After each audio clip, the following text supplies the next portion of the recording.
नमस्कार दर्शक बंधु देखंतु पुणी थरे गवर्नमेंट ऑफ इंडिया तरफरु एलडीसी बा लोअर डिवीजन क्लर्क आउ टीए टेलीकॉम असिस्टेंट पई बहुत बड़ रिक्रूटमेंट रो नोटिफिकेशन टी आसी आइची जेउथरे ओडिसा रो सब जिल्लार उभय पुरुष और महिला प्रार्थी माने आवेदन करि परिबे।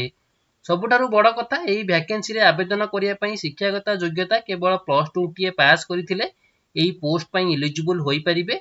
एही वैकेंसी रे आवेदन करिया पई बयस सीमा 21 वर्ष रु 56 वर्ष बयस मध्य थिबा प्रार्थी माने एही पोस्ट रे आवेदन करि परिबे। आवेदन करिवार शेष तारीख जून मास 9 तारीख रहिछि। तो जेउ माने एथिरे इंटरेस्टेड थिबे तो एही डेट पूर्वरु आवेदन करिनेबे।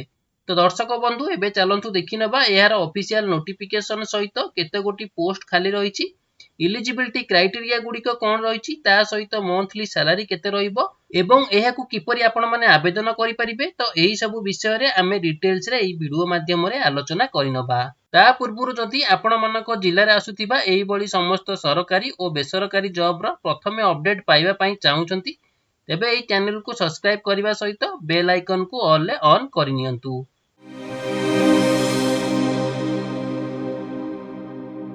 तो दर्शक बंधु देखंतु एथिरे ऑर्गेनाइजेशन नेम टी कोन रहिछि ना डिपार्टमेंट ऑफ टेलीकम्युनिकेशन भुवनेश्वर तरफरु आपण मानकर यार ऑर्गेनाइजेशन नेम टी रहिछि।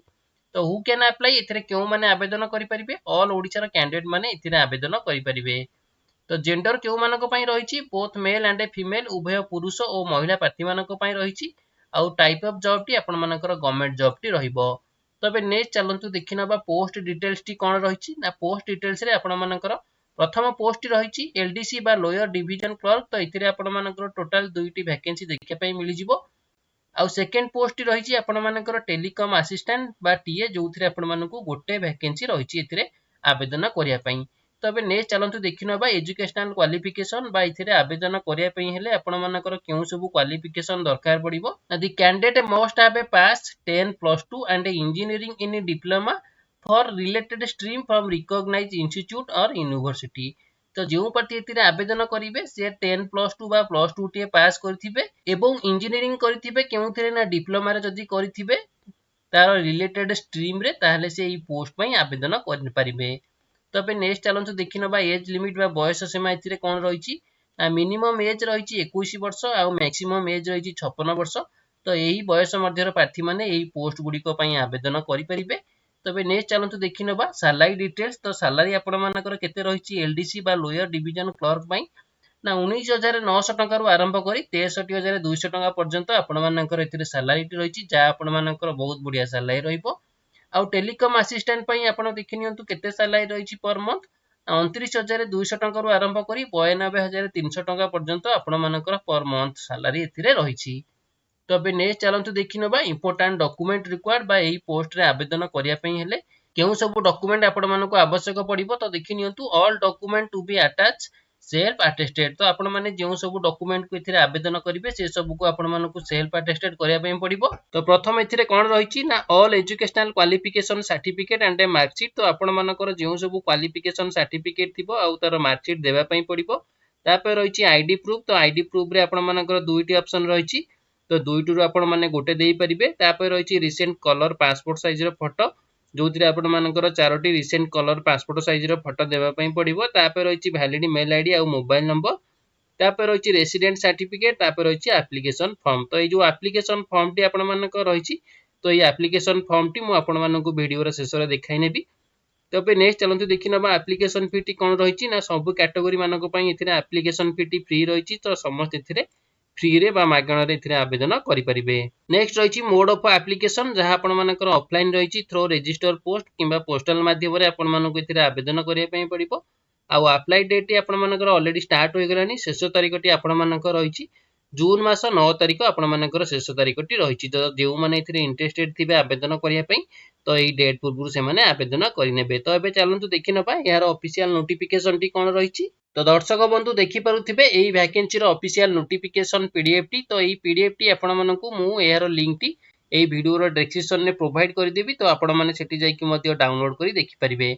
तो ये जो नोटिफिकेशन टी आपण मानकर केउठारु आसी अछि ना डिपार्टमेंट ऑफ टेलीकम्युनिकेशन। तो जहा आपण मानकर गवर्नमेंट ऑफ इंडिया अंडर रे जाउची। तो एई जो नोटिफिकेशन टी आपण मानकर केउ डेट रे रिलीज करा जायछि ना 21 एप्रिल 2025 रे आपण मानकर एई नोटिफिकेशन टी रिलीज करा जायछि।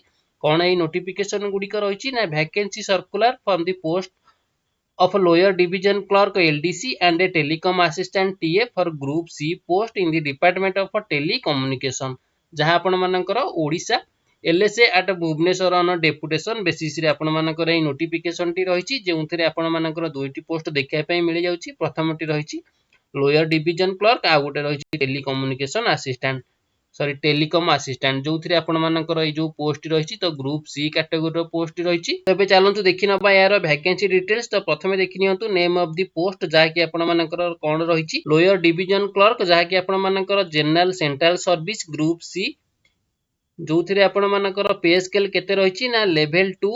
तो सैलरी आपण मानकर एथरे केते रहिबो ना 19,900 रु आरंभ करी 63,200 टंका पर्यंत आपण मानकर सैलरी रहिबो। तो वैकेंसी आपण मानकर एथरे दुईटी रही। तो नेक्स्ट पोस्ट टेलीकॉम असिस्टेंट बा टीए जो थे आपण मानकर पे लेवल आपण मानकर रही 5।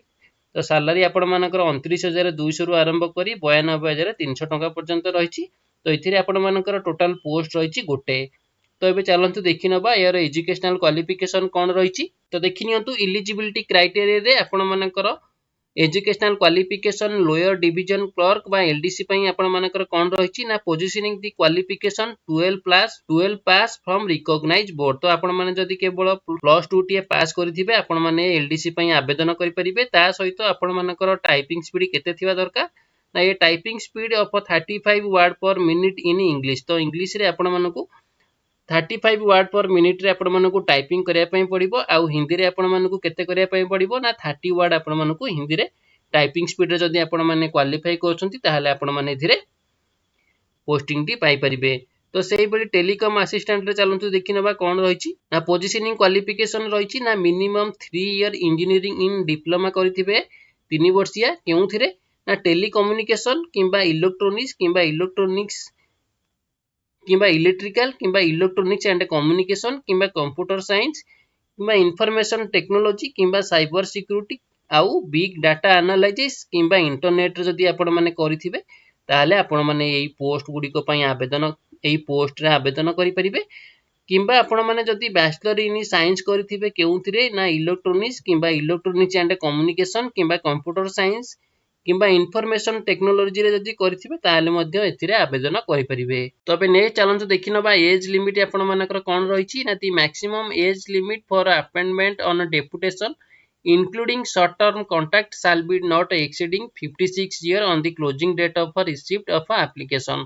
तो आपण मानकर मैक्सिमम एज लिमिट आपण मानकर केते वर्ष रहिला ना 56 वर्ष रहिला। तो एई 56 वर्ष बयस मध्यर प्रार्थी माने एथिरे आवेदन करि परिबे। नेक्स्ट रहिछि सिलेक्शन प्रोसीजर। सिलेक्शन आपण मानकर एथिरे किपरि रहिछि selection procedure will be decided by the component authority. तो एथिरे आपण मानकर कंपोनेंट अथॉरिटी जे आपण मानकर सिलेक्शन प्रोसीजर डिसाइड करिवे। तो एथिरे सेमिति किछि मेंशन करा जाय नै। तो किपरि आपण मानकर एथिरे सिलेक्शन हबो जति आपण माने किछि एथिरे इन्क्वायरी करिया पई चाहुछंती ताहाले मु आपण मानकू किपरि इन्क्वायरी करिवे मध्ये याकू देखाइ नेबी। तो आपण मानकर एथिरे जदि किछि क्लैरिफिकेशन बा किछि क्वेरी करिबा जदि किछि क्वेरी करिबार अछि किंबा आपण मानकर किछि जानिबा पई अछि ताहाले आपण माने ए जो एथिरे मेल आईडी रहिछि तो देखि नियंतु for the any clarification query in this regard applicant may contact on any email। तो ये जो मेल आईडी रही तीनोटी ये तो यही मेल आईडी रे आपण माने मेल करके आपण माने जहाँ भी आपण मानकर क्वेरी थिबो तो एथिरे आपण माने बुझी परिबे। तो दर्शक बंधु यह थिला एलडीसी बा लोअर डिवीजन क्लर्क वैकेंसी रो फुल इन्फॉर्मेशन टी। जदि आपण माननको ए वीडियो टी भल लागुथिबो ताले ए वीडियो को गोटे लाइक करी अन्य माननको शेयर करि नेबे।